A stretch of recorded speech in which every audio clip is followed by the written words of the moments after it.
Hi, Genia. Hello, Philippe, my darling. Wow, that was quick. I was hoping it's going to take some time, but we are ready for you. How are you? Philippe Martinez, everybody.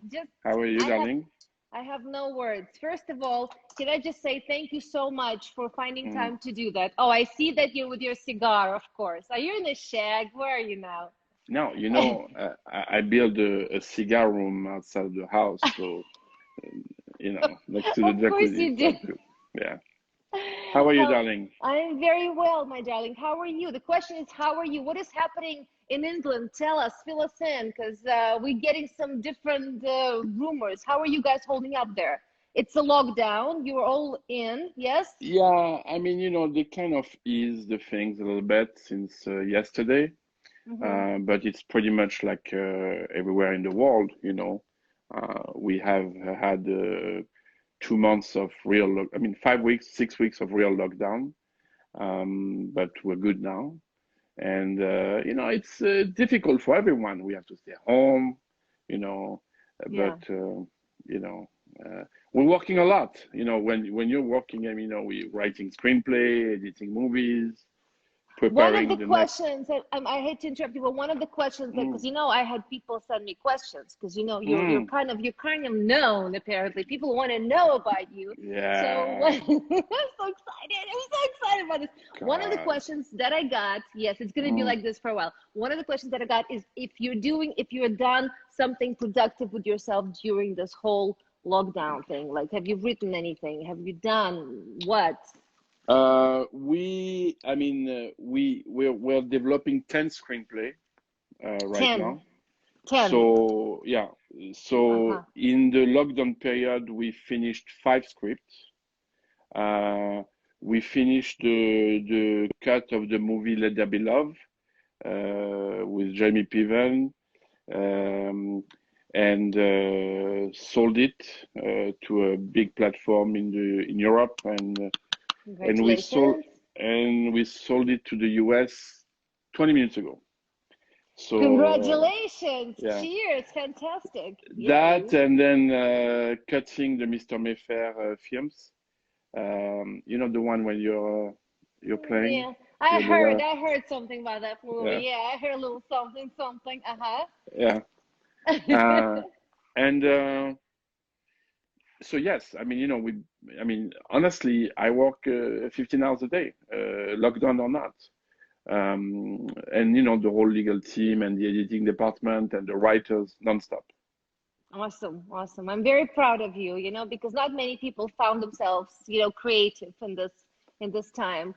We actually are being joined by, I just want to tell you real quick, our cast members and our crew members. Natalie joined us, Katie joined us. Ladies, we love you. How are you? Hi, ladies. I'm so glad you're here with us. I still can't believe I have this. You're like the most VIP guest I've had so far, for me. And you're my dear. I know I am, but I'm so nervous because I want to ask Katie, tell me something. This is how many questions I got. So we're going to start, if you don't mind. Get serious. Mr. Martinez, could you please tell us, how did you, there's a couple of young directors asked pretty much the same question. How did you get started your career as a director, and when was it? 200 years ago, yes, you can start. No, listen, I'm an old guy, obviously, but I'm very old. But anyway, never old. No, I started in the Conservatoire in France as an actor, and then I realized that I didn't have, even though I got really like some good award at the Conservatoire, but I realized that I was never going to be that amazing actor. And I think that being an actor, unless you are exceptional, why bother? I didn't know you started as an actor. That's interesting. I did. Then I moved to America. Then I ran a theater in France, so I focused on stage play. And then I moved to America, where I started to work in film distribution. And I worked in a company that I'm still very good friend with them. And they've explained to me the whole business of selling movies. And I started to work with them. And after 6 months, I sold everything. So I said, okay, that's easy. So I'm going to start my own company. And then, you know, you start to produce movie. I was 22 when I produced my first film, I think 22. And then 2 movies, then 3 movies, and then wait. Do you remember which movie was it? Which movie was it that you produced the first one? It was God, there was a movie called Where the Rivers Flow North, and a movie called The Night and the Moment with William Defoe and Lina Olin. It was a nice movie. Yeah. Wow. Yeah, it was nice. Cool. Very cool. So this is and then basically went on and on and on, and then you started getting And then, you know, in like 1 movie, 2 movie, and then you end up in Moscow with Jean Depardieu. Which is actually, there was a question somebody had asked. It's actually this old movie critic that I know. He wrote to me. He said, "Could you ask him if it was his first experience shooting in Moscow or in Russia? Was it your first experience, or you've?" No, I mean, the story of that movie was crazy because initially we were going to shoot the movie in the Caribbean, and then Gerard became Russian citizen, so that created like a chaos all over France. And next day he called me and he said, "Well, let's go make the movie in Moscow." And you know, of course, you know, for every young director, easy, go and change the script from the Caribbean to Moscow. Just like that. Yeah. And then I came to Moscow, and you know, before I went to Russia, someone told me, if you go to Russia, or you fall in love with the country, or you hate it. You never want to come back. Yeah. And I fell in love. We had a wonderful time making the movie. I found a good friend and a wonderful actress, Evgenia. I'm going to interrupt you for a second. We have a question right now live, and it's from Oksana Bayrak. Oksana Bayrak is one of the greatest TV directors, and also an incredible woman. So she's asking if I'm cool actress enough to be adjusted to Hollywood, or am I so? She knows me very well. Do you know why we had to pause for a second? Do you know why we had to pause? Because Alan just called. I had to reject his call because I can't go back and forth. I mean, you know, it's funny because Alan is my partner and he's a producer on our movies, and he always like to be in the middle. So what was the question from Oksana? The question from Oksana was, are you calling? As you can see, I am busy being interviewed, Alan. Hi, darling. I can't tell him I can't answer the phone. Yeah, the problem is like any producer in the world, he doesn't understand technique like me. You know, like I'm like him. So when I call him on video, he put his phone by the ear. And I'm like, it's a video call. Look at me. Here we go. I go, darling, I can't answer your phone. I'm on the phone with the other dude. She's with the other dude. She's with the other dude. Aww. Can you leave us the fuck alone? Thank you. I love you. I will call you when we're done. Bye. Just so you guys understand, we're talking about Alan Latham. He's Philippe's partner. Also great producer, just a really, really cool human being. But back to Oksana's question. The question was whether I'm cool enough to be adjusted to Hollywood, or am I just a so-so actress? No, you're an amazing actress because you can do very different things. Obviously, lately, I've been casting you in baddies, bad girl and gangster girl. More accent, yes. No, but you're totally a Hollywood actress. Oksana, so I hope you heard that, but thank you so much. Next question, my darling. How do you deal with difficult actors if somebody has an attitude, or what we call in Russia a star disease? We call it, like, when it goes in their heads, just divas, and I don't know what you call the guy. It depends. I mean, lately I've been look, an actor it's like any human. You have some people that are wonderful people, and some people that are not nice people. But the relationship between a producer or director and an actor is very special. One, because you trusted the guy to be in your film, the guy, the actress, the actor, to be in your film. So you put a lot of faith in his ability to get what you want in the script and the movie to be. Some actors, and I've always found out that the most talented actors are very easy to work with. And the ones that are not very talented end up being the most difficult. And I was lucky because one of the very first actors that I worked with was Marcello Mastroianni. Wow. And I was a kid. I was 22, and I'm with Marcello Mastroianni, and he wanted me to produce a movie that his girlfriend directed, The Night and the Moment. And it was so easy to work with him. He was such a lovely man, classy, So every time I work with an amazing actor, even Gérard, you remember, it was very easy to work on. Very easy, very fun, very easy, just very caring. And we just did a movie with Jamie Piven, Let There Be Love. Wonderful to work with, great actor. Andy Garcia, amazing. One guy that I really also enjoyed working with was Ralph Fiennes, wonderful actor.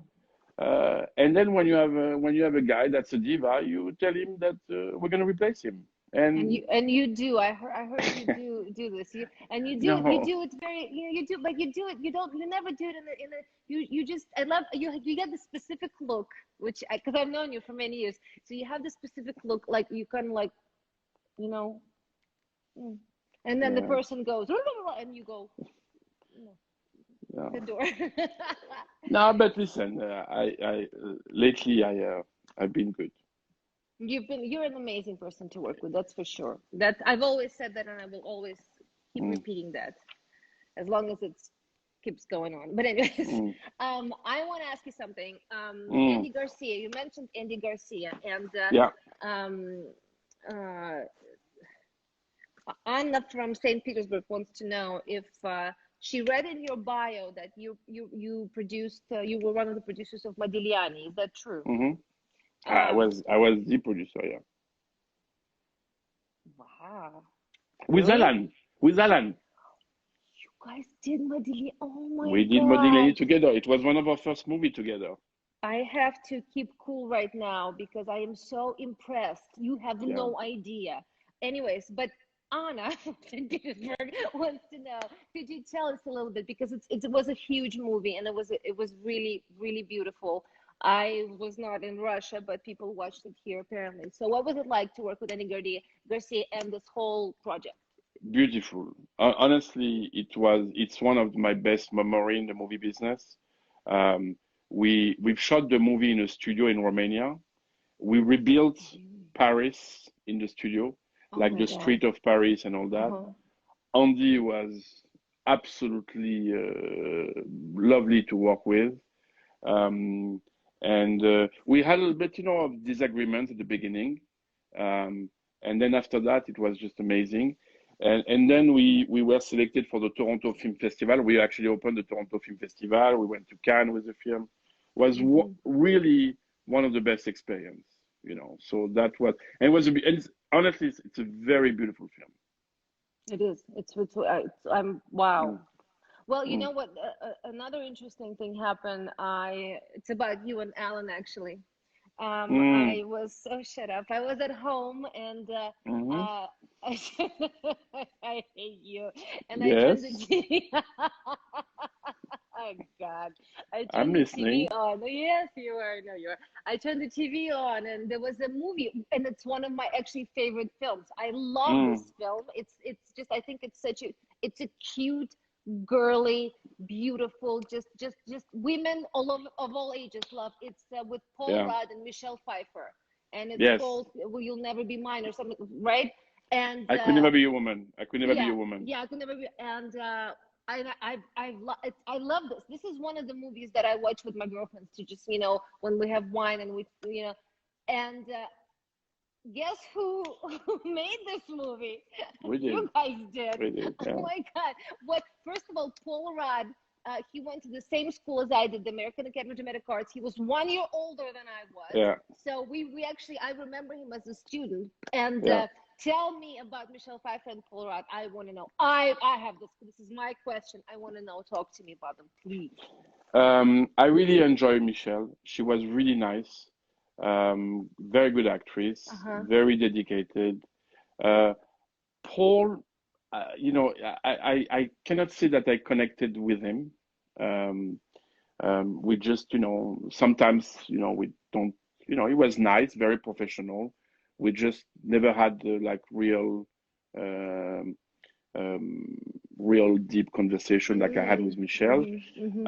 But one of the things that we did on that film is that we discovered an actress who is now nominated every year for Academy Award. The little girl, I forgot her name because she has a very difficult. The daughter, right? The daughter is now one of the most established actresses in the world. Ronan or Soranan. I'm gonna look her up. I'll look her up. Yes, look at her. You will see she was nominated this year as Best Actress at the Academy Award the year before, and we actually did that movie and another movie with her. So it was a great experience. We shot in London. And then we went to Los Angeles. We shot at the Warner Brothers studio. So that was nice. That was a nice story, It's a great story. I arrived with my driver at Warner Brothers studio at the gate to shoot a big movie with Michelle Pfeiffer. And, I'm really excited in the back of the car with my cigar. And someone forgot to put my name on the list, so they wouldn't let me in. So I said, can you call the head of the studio? He knows who I am. And but I had to wait 20 minutes at the gate. So what else do you want to know? Wow, well, see, that's I'm just digesting all this. Let's talk a little bit about Steven Seagal and General Commander. We won't get into that much, but I do want to know, how did you score all the great locations in the Philippines? Because people watched it and there was one of the questions like that one of your cinematography is amazing usually. Like, you had the most beautiful cinematography during Victoria. Remember the locations that we went to, and then you shot the whole Chechnyans fields, the green fields, and it was just phenomenal. And the Red Square and everything. How did you score all the great locations in Philippines, including the president's yacht, which I shot on, which somebody read in the interview and remembered that I was talking about, that I shot, in the president's yacht. I had to show up, of course, Yeah. No, but look, as you know, for every movie we have a team with locations. I mean, I wanted things to be glamour, because a lot of time when you shoot in countries, and it's true for Russia, every time you see, I don't know if you remember, but when we did Victor, I wanted Russia to be beautiful on screen. Yeah, absolutely. Because people have always a tendency to make Russia gray and dark, and actually I made it so beautiful that a couple of American Hollywood critics called me a travel agent for Russia. Yeah, so you made it, yeah. No, but it's kind of the same when you go to a country like the Philippines, people invite you to come in their country, and the least you can do is to find location that show the beauty of their country, if the story calls for it, of course. Yeah. But if it calls for it, that's why. So yes, I pay a lot of attention in the film that we do to that they look beautiful. That the actor look beautiful, the actress, the location, the light. Yeah. It's the minimum that you have to do to respect your audience. And you do it very well, I must say. And no, that's not just my opinion. You worked with many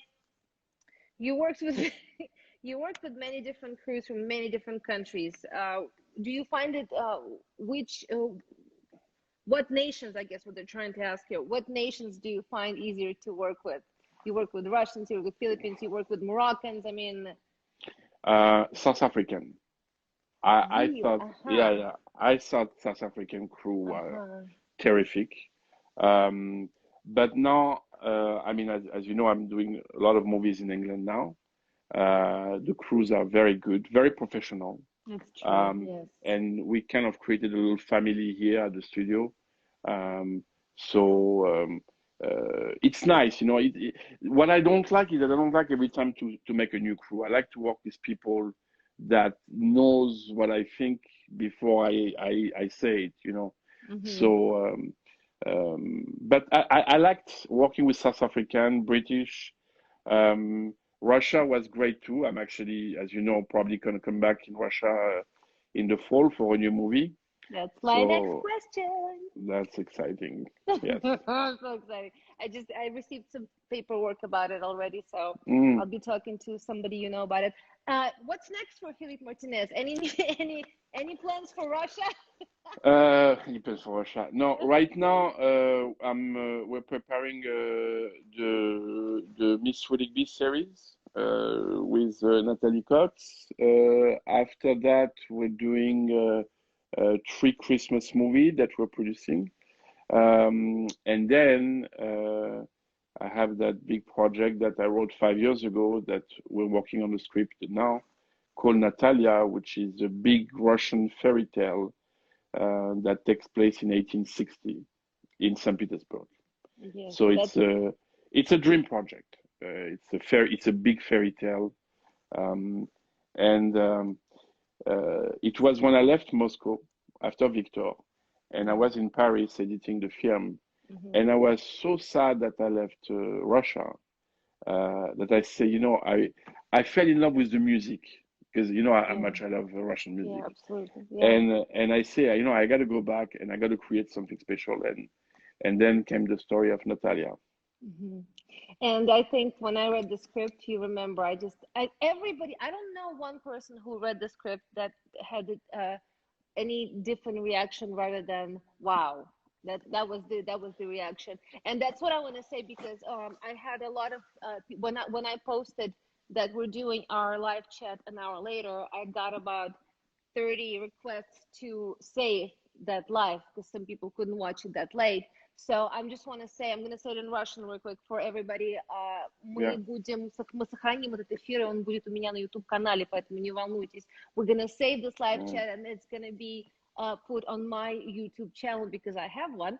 And so you will be able to watch it and people are going to be, I mean, there's some people very disappointed about the hour, but we're not going anywhere. I'm sorry. No, it's totally fine. And I'll tell you another thing. If you guys have any more questions, you can write to me and I will somehow get to Philippe, ask him, you know, and write down the answers and we'll tell you. Before I let you go, I want to ask you something that I ask all my guests, because, you know, I have guests on my YouTube. Okay, this is not the easiest time. We're going through some challenges time. They're interesting times. They're historical, if some people call it. Not everyone is dealing with this in a positive way. There are people that are having very difficult time or very difficult days. What is your advice when you're having a bad day? What do you do? Well, like everyone, I have good days and I have really bad days. But we just celebrated the VE Day on May 8th in England and May 9 in Russia. Yes. And when I think of what our grandparents went through, you know, fighting World War II, we're being asked to stay home to save life. Compare that to what they went through. So, yeah, so I think about our grandparents and the courage that they had compared to us. So, of course, we have bad days. I have bad days, many bad days, because it's, you know, we're human. We're used to social interaction, go to restaurant, go to, you know. But my advice is to think of our grandparents and what they went through, and compared to what they went through, what we're going through is nothing. You know, it's horrible. There is a lot of people that are dying,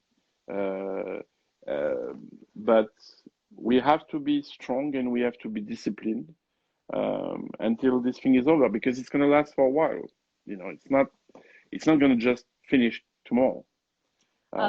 Frankie Lancaster is saying to you, great answer, Philippe. Yeah. Thank you, Frankie. Frankie is in Marbella. Frankie's not a bad location to be as well. You know what I mean? Yes. Yeah. That's one thing is, you know, it's one thing is difficult. Definitely not to be able to just, you know, see your friends go out for a drink. And I think that's what we're going to be. Jessica, we can't wait to get back together, all of us. It's so true. Jessica.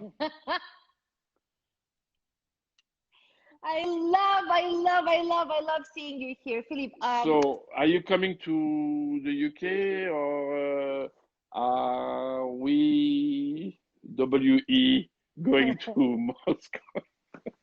Well, the plan is, hi Natalie. The plan Hi is, Natalie, how are you? The plan is right now, I can actually go any day now because, well, I can go June 1st, but the problem is you guys have quarantine. So, yeah, you know, we have to figure that one out. I also got some paperwork, which you will be seeing soon about, you guys will have to actually come here. St. Petersburg? No, you have to come to Moscow first to take care of some paperwork, which we'll talk about. And so I will be seeing you either way very soon, you and your crew. Yes.